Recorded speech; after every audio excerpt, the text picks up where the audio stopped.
So, this is day 8 of me trying to document my relationship with AI. And today's a confession.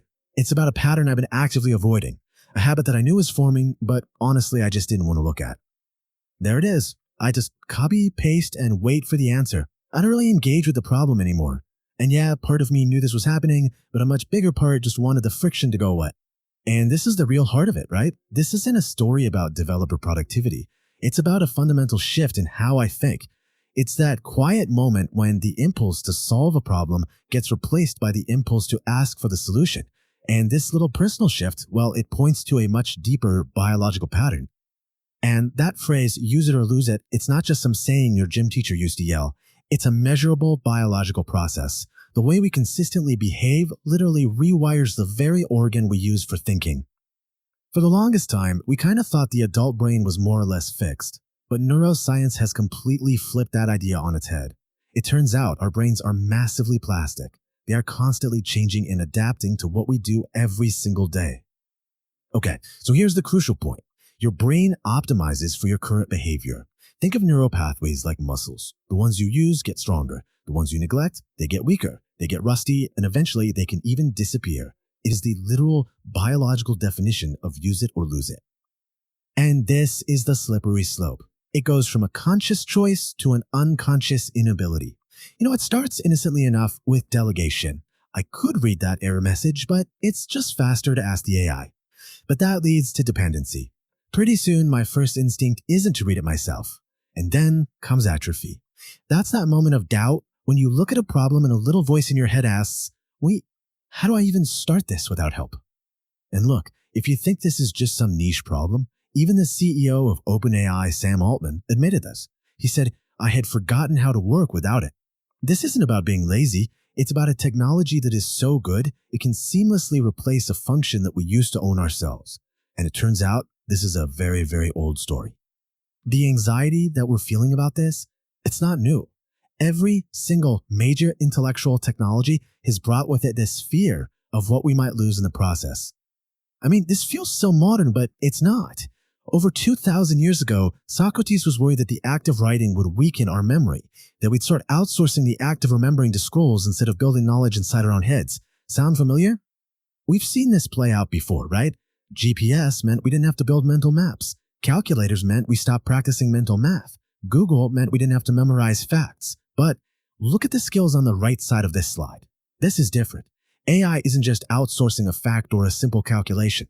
It's outsourcing the process of thinking itself, how to define a problem, how to interpret what went wrong, how to critically evaluate a solution. And the research is starting to catch up to this feeling. We're now seeing studies that link heavy AI use to a drop in critical thinking and less creative solutions. But the finding that really worries me is that dependency seems to be highest among younger users, the people whose cognitive habits are still being wired. So all of this brings me back to my own behavior. My AI prompt history has become this strange mirror, and it's reflecting back at me all the cognitive work I'm trying to avoid. This next part isn't about solutions. It's just a series of diagnostic questions I started asking myself. It's the first and most basic question. Before I even type the prompt, just pausing and asking, hey, is this task actually within my skill set? This one was even more revealing for me. Did I even give my own brain a chance? Or did that impulse to just delegate fire off so fast that I bypassed my own thinking completely? The pattern I saw was just problem, prompt, solution. There was no step in the middle for my own engagement. And this leads to the most important distinction, I think.